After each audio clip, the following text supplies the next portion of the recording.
Are you wondering about the real estate market in Montgomery County right now? Well, that's what we're talking about today. So let's dive right in.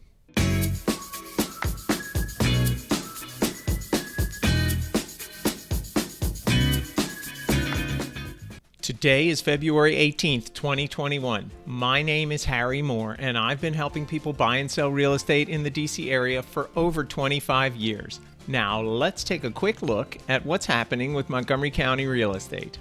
Today, we'll go through an overview of the January numbers for Montgomery County so you can get a sense of what happened in the real estate market last month.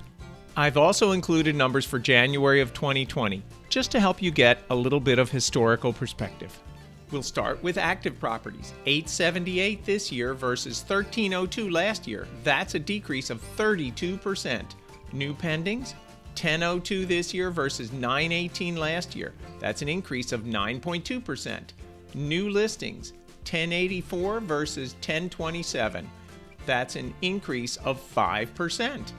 Expired, withdrawn, and canceled properties, 109 this year versus 206 last year. That's a decrease of 47%.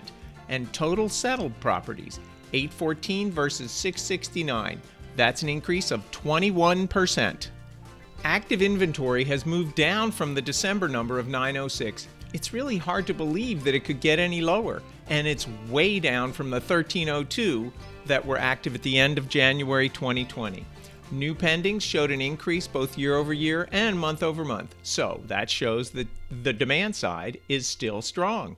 Although some sellers are stepping into the market to take advantage of that strong demand, it seems that the year-long slide of inventory continues. This is actually the lowest number of houses for sale in Montgomery County in the past 10 years.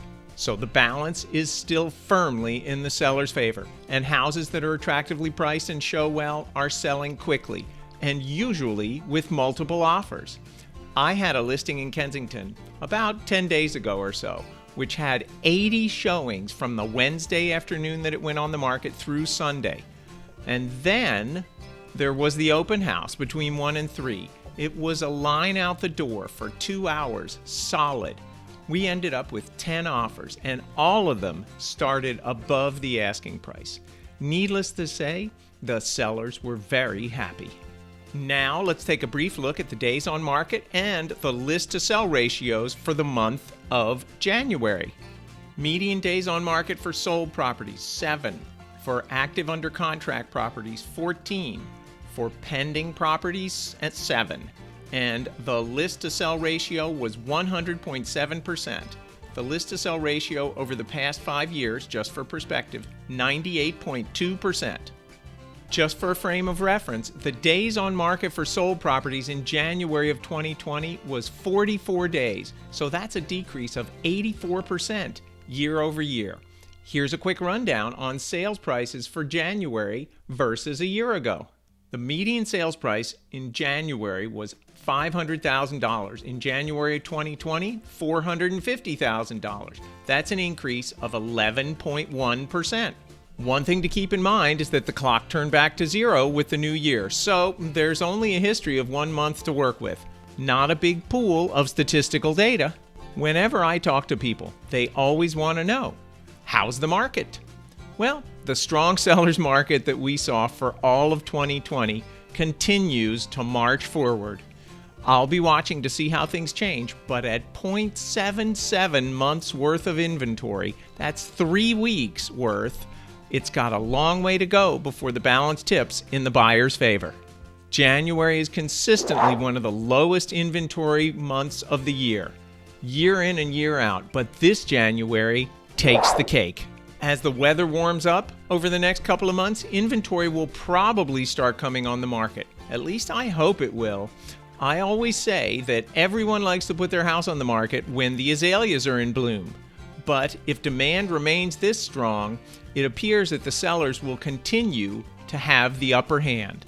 As more people are vaccinated, people may feel more comfortable having strangers come into their homes, which could help the supply side of the equation. Our local real estate market continues to show strength. largely driven by the huge imbalance between supply and demand.